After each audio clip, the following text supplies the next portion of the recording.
Assalamualaikum warahmatullahi wabarakatuh. Salam Om Swastiastu, Namo Buddhaya, salam kebajikan. Perkenalkan, nama saya Salomita Aulia Azara dengan NPM 22182. Pada kesempatan kali ini, saya akan menjelaskan tentang prinsip-prinsip hukum kontrak atau yang sering kita dengar dengan hukum perjanjian. Jadi apa aja sih prinsip-prinsip hukum kontrak itu? Namun sebelum ke sana, alangkah baiknya kita mengetahui apa pengertian dari kontrak itu sendiri. Kontrak adalah suatu perjanjian tertulis di antara dua atau lebih orang atau pihak yang menciptakan hak dan kewajiban untuk melakukan atau tidak melakukan sesuatu. Keberadaan suatu kontrak atau yang lazim dikenal dengan perjanjian tidak terlepas dari terpenuhinya syarat-syarat mengenai sahnya suatu perjanjian atau kontrak seperti yang tercantum dalam KUH Perdata. Terdapat dua macam syarat sahnya perjanjian berdasarkan pasal 1320 KUH Perdata, yakni syarat subjektif dan syarat objektif. Syarat subjektif yaitu adanya kesepakatan dan adanya kecakapan. Sedangkan syarat objektif yaitu mengenai suatu hal tertentu dan atas suatu sebab yang halal. Dengan dipenuhinya 4 syarat sahnya perjanjian tersebut, maka suatu perjanjian menjadi sah dan mengikat secara hukum bagi pihak yang membuatnya. Lalu, siapa saja yang termasuk subjek perjanjian? Yang termasuk subjek perjanjian yaitu orang, badan hukum, badan publik, dan negara. Dan para pihaknya yaitu government to private, government to government, dan private to private. Dalam hukum perjanjian, terdapat beberapa asas atau prinsip yang harus diperhatikan bagi para pihak yang membuat perjanjian. Hal ini penting untuk menjadi pegangan dalam proses dan pelaksanaan perjanjian, serta jika terdapat permasalahan hukum berkaitan dengan proses dan pelaksanaan perjanjian tersebut. Berdasarkan teori, di dalam suatu hukum kontrak terdapat 5 asas yang dikenal, yaitu pertama, ada asas kebebasan berkontrak. Suatu asas yang penting dalam hukum perjanjian adalah asas kebebasan berkontrak yang terkandung dalam pasal 1338 ayat 1 KUH Perdata yang berbunyi, setiap perjanjian yang dibuat secara sah mengikat sebagai undang-undang bagi para pihak yang membuatnya. Asas ini merupakan suatu asas yang memberikan kebebasan kepada para pihak untuk pertama, membuat atau tidak membuat perjanjian. Kedua, mengadakan perjanjian dengan siapapun. Ketiga, menentukan isi perjanjian, pelaksanaan, dan persyaratannya. Dan keempat, menentukan bentuk perjanjiannya apakah tertulis atau lisan. Ketentuan tersebut memberi kebebasan apa saja asalkan tidak bertentangan dengan undang-undang, ketertiban umum, dan kesusilaan. Yang kedua ada asas konsensualisme. Hukum perjanjian dalam buku 3 KUH Perdata menganut asas konsensualisme. Konsensualisme artinya perjanjian sudah mengikat para pihak yang membuatnya sejak detik tercapainya kata kesepakatan mengenai hal-hal yang diperjanjikan.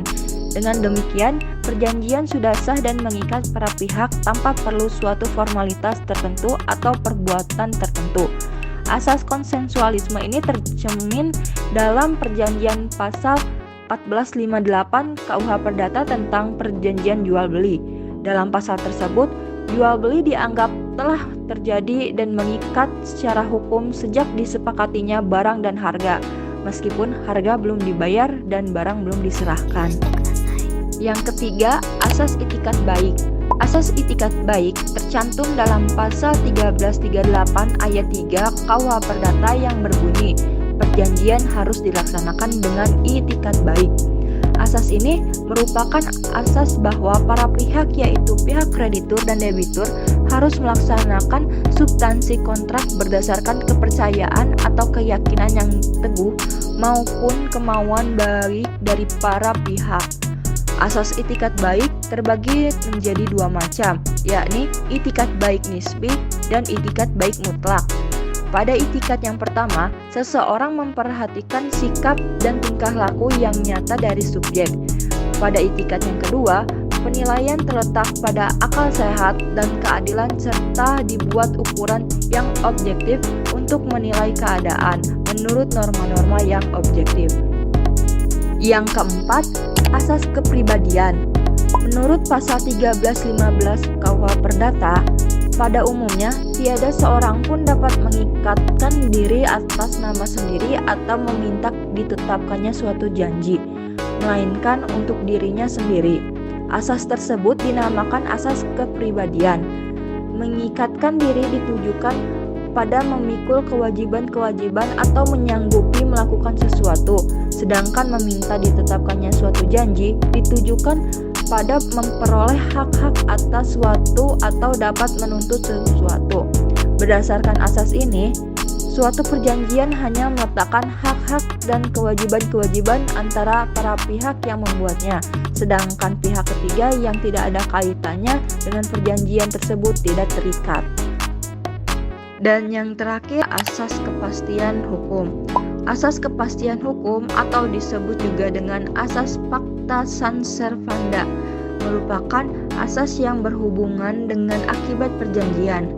Asas pacta sunt servanda merupakan asas bahwa hakim atau pihak ketiga untuk menghormati substansi kontrak yang dibuat oleh para pihak, sebagaimana layaknya suatu undang-undang.